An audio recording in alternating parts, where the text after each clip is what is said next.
On a rain-drenched city night, a figure briskly navigates the shadowed streets. Meet Dr. Ilara Vincent, not your average neuroscientist. She is gifted, unique, a pioneer in her field. She doesn't just study the brain, she delves into its deepest mysteries, exploring the intricate folds of human memories. Tonight, her skills are in demand. A crime scene awaits her expertise, a victim locked in a coma, their memories a labyrinth to decipher. With her cutting-edge technology, she's their only hope, the only one who can step into their subconscious and perhaps uncover the truth.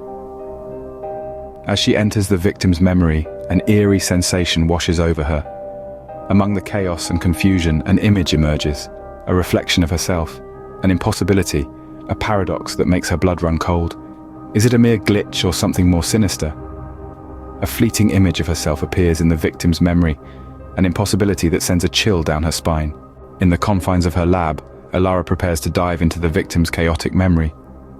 The world beyond the white lab walls fades away as she braces herself for the journey into the mind's labyrinth. Ilara's breath syncs with the rhythm of the machine, a heartbeat in the silence. The dive begins, plunging her into a whirlpool of images, sounds, and sensations that are not her own. Every memory is a puzzle, she reminds herself, a jigsaw of moments captured in time. She enters the victim's memory, like stepping into a tempest. The scenery shifts and blurs, a kaleidoscope of confusion and fear. Faces come into view, distorted and flickering like ghosts in the fog.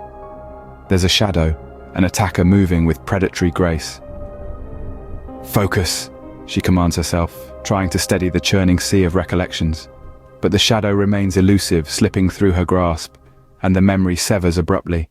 The sudden silence is deafening.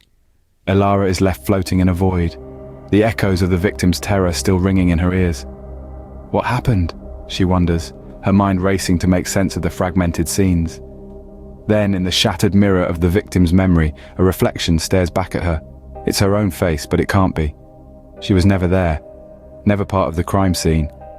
Yet, there she is, as real as the lab around her. The impossible image sends a chill down her spine. Is this a glitch? She muses, scrutinizing the reflection. But the eyes staring back at her are too familiar, too hauntingly real. The confusion deepens, and a seed of doubt is planted. What if it's not a glitch? She ponders. What if it's something more sinister? In the fragmented memory, a reflection of herself stares back at her, echoing the impossible image from the crime scene. As the memory dive ends, Ilara is left with more questions than answers, her own reality now tangled in the web of the victim's memory. Haunted by the inexplicable image, Ilara begins to question her own memories. She's a neuroscientist, a weaver of the mind's tapestry, yet she finds herself tangled in its threads. The lab, her sanctuary, becomes the stage for an introspective journey. She delves into the recesses of her past, sifting through the fragments of her childhood. Some memories are crystalline, perfect to the point of suspicion. Others are shadowy and fragmented, like shards of a broken mirror. Ilara, the scientist, becomes Ilara, the detective. She's not just looking for answers, she's looking for truth. But truth, she knows, is a slippery creature. It hides in the corners of our minds, cloaked in the fabrics of our memories. And memory, she realizes, can be manipulated. Dr. Adrian Hawke, her mentor, her guide through the labyrinth of neuroscience, becomes her prime suspect. She remembers his words, his lessons, his warnings about the power and peril of their work. Could he have tampered with her memories? Could he have planted seeds in the fertile soil of her mind to grow into trees of deception? With a heart pounding like a war drum, she confronts him.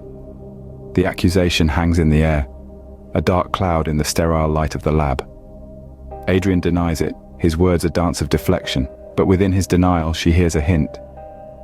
A whisper of a name from her past, a shadowy figure lurking in the corners of her consciousness. Adrian's denial only fuels her suspicions. His cryptic hints about someone from her past leaves her reeling. Ilara is left standing on the precipice of revelation and doubt. The world she knew, the life she lived, the memories she cherished, could they all be just a fabrication? A puppet show staged in the theater of her mind. The unraveling has begun, and Ilara knows there's no turning back. In a desperate attempt to uncover the truth, Ilara risks her sanity. Our gifted neuroscientist now finds herself on the precipice of a dangerous journey. She's about to dive deeper into her mind than she ever has before, a plunge into the abyss of her own subconscious. The stakes are high, the risk even higher. A single misstep could mean losing herself entirely in the labyrinth of her own mind. But the truth, the tantalizing allure of the truth, pushes her forward. Her resolve is as steady as the drumming of her heart in her chest. She activates her experimental technology, the same one she has used countless times to navigate the memories of others. Only this time, she's the subject. The world around her fades away, replaced by the swirling vortex of her subconscious. She descends deeper and deeper past familiar memories into the depths of forgotten times. The journey is disorienting, like falling through a bottomless well. The deeper she goes, the darker it gets. The memories become less distinct, more fragmented, but she pushes on, driven by her quest for the truth. And then she finds it. A memory, or rather a series of them, all perfectly crafted, too perfect in fact. These memories, she realizes with a shock, are not her own. They've been implanted, expertly woven into the fabric of her mind. The architect of this deception? None other than her supposedly deceased brother, Lucas. Lucas, the prodigy, the genius, the one person she trusted implicitly. The realization hits her like a punch to the gut. Her world spins out of control as she realizes her brother is the puppet master pulling her strings. But why? Why would he do this? What was he trying to hide?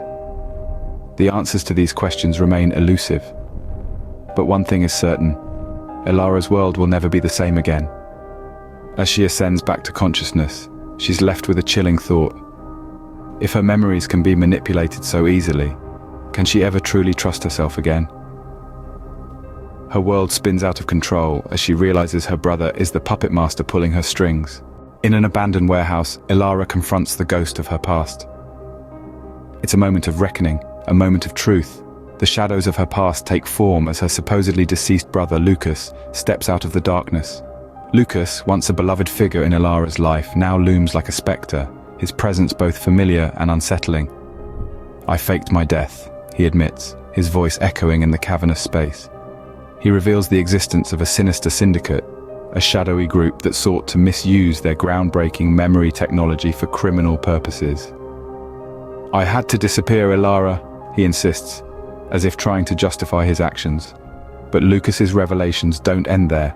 He confesses to a desperate act, a last-ditch effort to keep Ilara safe from the syndicate's clutches.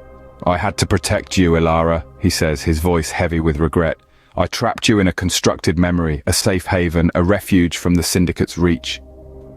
Ilara listens, her mind reeling from the onslaught of revelations. But as Lucas's words sink in, she realizes the devastating implications of his actions. Her memories, those precious fragments of her past, might be nothing more than fabrications, carefully crafted illusions designed to keep her safe. Suddenly, Ilara feels the world shift around her. She's no longer standing in the warehouse, but in the midst of a memory, a constructed reality spun by Lucas. She can feel the edges of her consciousness start to blur, the line between reality and memory growing increasingly thin. But Ilara refuses to be a pawn in this game of memories. She fights back, her willpower acting as a beacon, cutting through the fog of the false memory. "I won't be trapped," she asserts, her voice resounding in the silence. "I won't be controlled."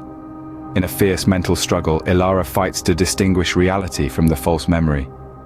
It's a battle of wills, a test of her resolve. Will she succumb to the allure of a safe, constructed reality, or will she break free and face the harsh truth of her past? Only time will tell. Breaking free from the memory trap, Ilara makes a decision. The echoes of her brother's desperate pleas still ring in her ears, but she knows she can't let Lucas's sacrifices be in vain. With newfound resolve, she fights against the syndicate's influence, shattering the chains of manipulation they'd so carefully crafted. Back in her lab, her mission takes on a new form. The technology, once a source of personal torment, now becomes a beacon of hope. She uses it to guide others through the labyrinth of their minds, separating the real from the unreal, the true from the false. She becomes a beacon for those lost in the depths of their own memories. Yet, as she gazes at her reflection in a glass pane, a thought gnaws at the edge of her consciousness. The question lingers: are these memories truly her own? Her journey has taught her one thing: The mind's eye can be both a gift and a curse.